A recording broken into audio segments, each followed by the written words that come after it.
Papanoorin natin ang naging casting reel video ni Gwendolyn Soriano for MUPH 2025 in partnership with Zonrox Color Safe.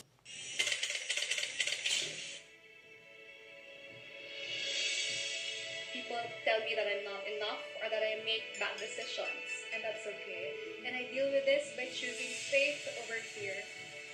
Because I know that the universe deserves to see the authentic me, the one who's struggling but still trying to shine her light for the universe.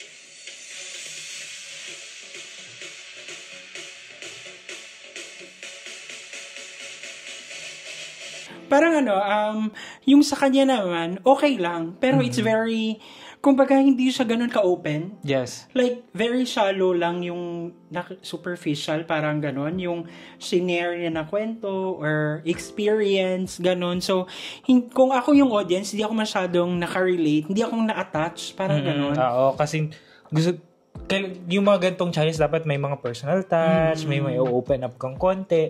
Pero sa akin siguro ang mako-comment ko sa kanya yung she put weight on some of the words na kita mo yung sincerity na gusto niya talagang ipaano yung mensahe niya. Pero siguro kulang pa. Sa akin kasi yung word na parang paulit-ulit na lang sa pageantry, yung mga authenticity, keme-keme, ganun. Parang nawawala na siya ng essence, ganun. So, why not make it simpler, more personal? Though, ang ganda niya, and she also has the chance of getting the crown if magiging consistent din talaga siya kasi isa to sa mga parang kumbaga newbie sa national pageant sa MUPH na very malakas din.